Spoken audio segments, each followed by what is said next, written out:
Hey YouTube, I want to begin by saying thank you to everyone who was supportive of my last video, and especially to those who left comments and gave me feedback as well as their thoughts about how the video could be made better. And so today I've got over 4 hours of gameplay condensed down into an about 17 minutes video, and it's going to be about how I got to Ultra Ball using Hisuian Zoroark. So basically, the lead is always going to be Zoroark plus something else. And the way I've broken it down is into a selection of fire, water, grass. And you're going to pick the partner based off of who you think would be best for the opponent that you're facing. And you don't have to overthink it, it's just look at their types and which one's the most effective against them. And then in the back, you want to think critically about how you're going to disguise Zoroark and who you're going to disguise Zoroark as. So throughout this video you'll see how I do that. And if you see that they have Intimidate Pokemon, then you're going to lead with your competitive Milotic. And you'll get to see some great battling out of Milotic in this video as well. I've included a bonus battle at the end that really showcases Milotic's potential. But here you can see me leading with Zoroark and Meowscarada, and I disguised the Zoroark as Sneasler because Sneasler is a fighting type. And basically, I'm trying to bait them to try to hit it with something like Fake Out, which won't affect it because it's Ghost type. And then also I gave my Zoroark the Quick Claw, which came in clutch so many times, just helping to get its moves off quickly. And I gave Meowscarada the Miracle Seed to boost its Flower Trick, which is always a critical hit, even further. In this next battle, I went with a similar lead, except this time it's the actual Sneasler and Zoroark is disguised as Meowscarada. And I'm able to fire off that very quick Focus Blast, and you can see I already took out that Archaludon, which normally would be a huge threat. Focus Sash on Sneasler comes in clutch a lot also. And right there, that Shadow Ball from Zoroark takes out Basculegion in one hit. So Zoroark has put in a lot of work. Then you see the Quick Claw activate, get off a bunch of damage that leads to being able to knock out Pelipper, and then all of a sudden it is a 2 or 3v1 because he'll probably be able to take it out next turn, but and then right there I clean up with my Meowscarada. So I will show in this video also a couple battles where I lost. I won't just do all me winning because I want to show where things can also go wrong for you. If you want to use this team, you're more than welcome to. Technically this is 3 different teams that I used over the course of this video, just switching out Pokemon. That Weavile that you see in this one, I ended up taking out of the team, but I did use it in this particular battle. But the key is always leading with Zoroark, being kind of clever about who you disguise it as, and then partnering it with the best fire, water, grass to lead with, and then you can also bring in the rest of your fire, water, grass core in the back. And there's a reason why when you play a Pokemon game, your starter choices are fire, water, grass, and it's because those 3 types cover almost all of the other types in terms of coverage. And if you have all 3 on your team, you can hit most things for at least effective, if not super effective or extremely effective. Here this is a 1v1 my Milotic against his Politoed. This is not the big shining moment for Milotic, but this does show how it can really clutch up a battle. And I even got a clutch freeze on his Politoed. So I actually had quite a few battles where Milotic was the last one standing and it cleaned up for me and won. Mine is really bulky, so it's capable of living a lot of hits. And then, because of its nature, competitive, if something like Intimidate goes off, or any move that lowers its stats in any way, will instead sharply raise its special attack stat, which is naturally pretty good already. And it can quickly turn into just a very powerful Pokemon. Even without the special attack boosts, it's just very formidable. So, alright, let's see where we are in the video. I did write out a script for this, but it's a lot easier for me just to kind of go ramble a little bit. Right there I got a Shadow Ball into his Gengar for a one-hit KO. And this one Charizard is the Zoroark. And there we see another Quick Claw activating. Here I protected with Meowscarada and spitting a Hurricane, which ended up being a really good protect.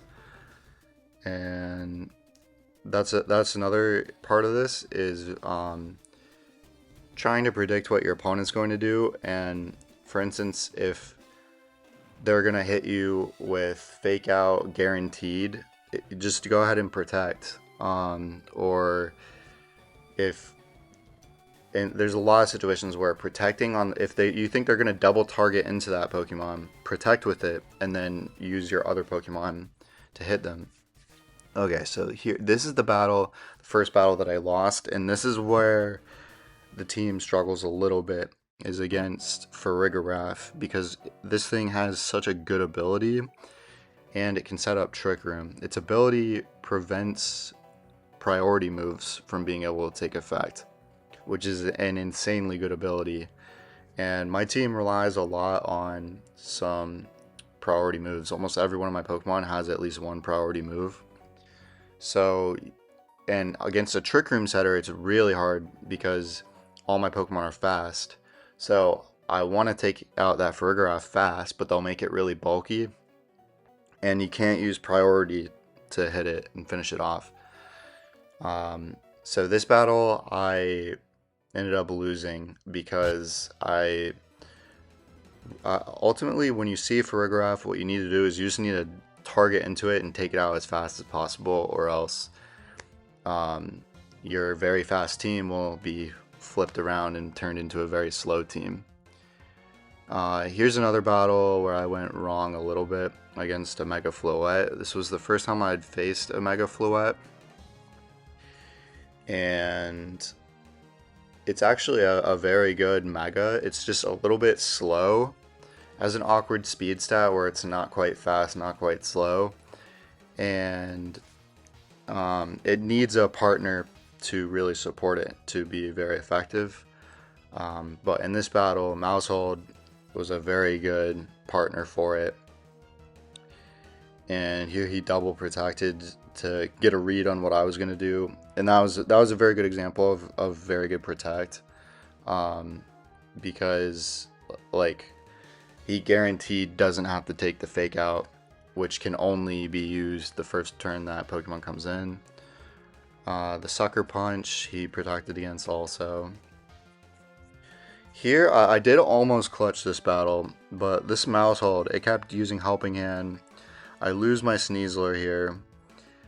I get off a Flower Trick here on Aerodactyl. Almost take it out to 29%. And then he uses Helping Hand again. And I try Sucker Punching. It lives on 1 health and manages to KO me.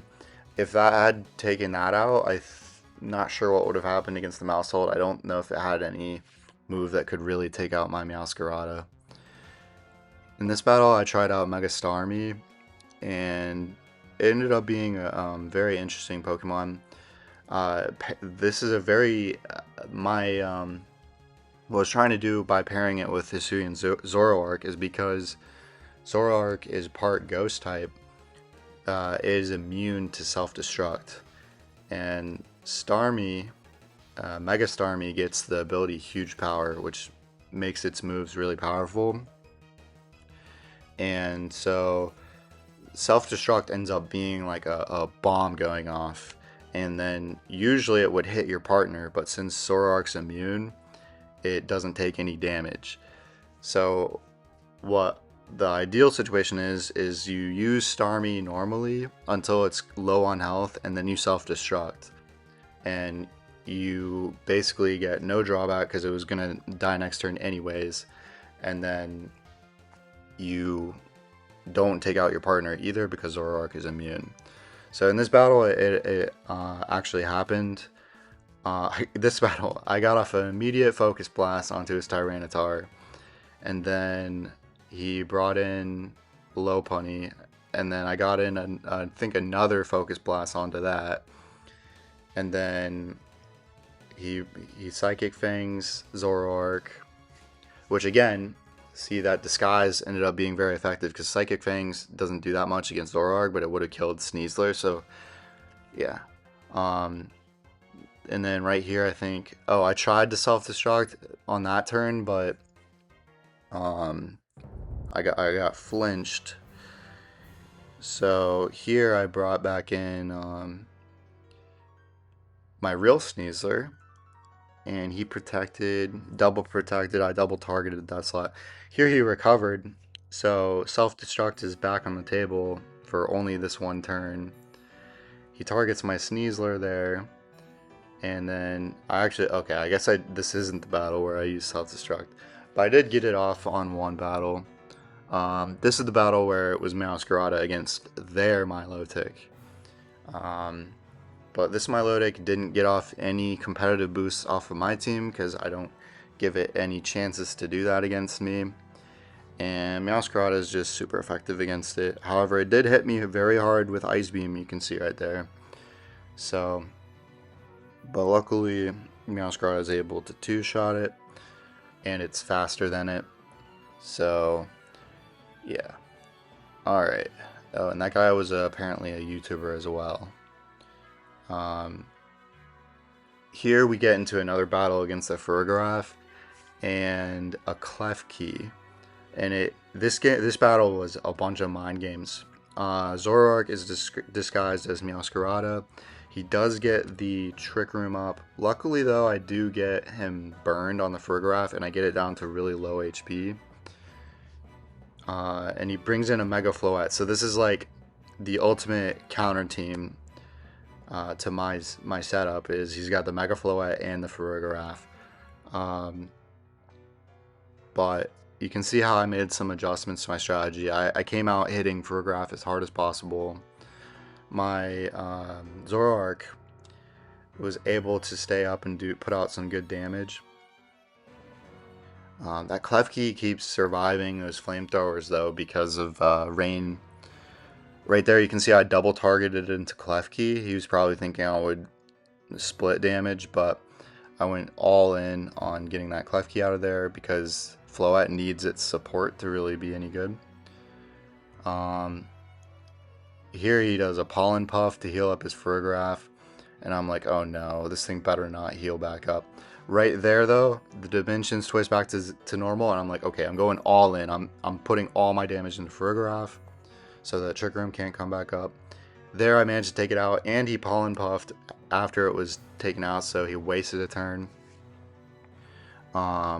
Here I missed the Focus Blast. I actually don't miss Focus Blast too much in this video. I feel like they boosted the accuracy in Pokemon Champions. There we get it off and we take it out in one hit, and then Flare Blitz takes out the Floette. So you can see there I did some adaptations, and that was the battle that ended up getting me into Ultra Ball. So thank you guys so much for watching, and here's a bonus battle that I told you about where Milotic ended up clutching a 1v3. This was when I was using my Mega Frostlass, which is kind of like one of my side teams that I wasn't going to include this in the video, but since I mentioned Milotic and Milotic is on the main team, I just wanted to showcase this. I sped this battle up a lot because it actually ends up being a really long battle. Um, but basically, um, my Milotic manages to clutch freeze that Garchomp with the Ice Beam, and then ends up being getting into this 1v1. Well, first I got to get through that Incineroar, which boosted up me with competitive. And then I ended up in this long 1v1 where he was healing back up too because he had Drain Punch and leftovers, and I had Recover and leftovers. And I was just spamming Ice Beam because it did a little more damage since he's a water type and because it has a chance to freeze. Um, and you can just see like it went on for a long time, but eventually I did manage to clutch the win, and I did do an extra recover just to make sure he couldn't crit me or something. Here you can see all three of my teams as far as the Pokemon that were used in this video. I mostly used Team 1, but I did use a little bit of Team 2 and Team 3. Um, Thank you guys so much for watching, and let me know if you like this format of the video a little bit better. Um, it is kind of me rambling again, but I cut out all of the like waiting for the opponent to make a move, stuck on like the communication spinny wheel thing and the selecting the moves and everything. Just wanted the most exciting parts. So thanks for watching.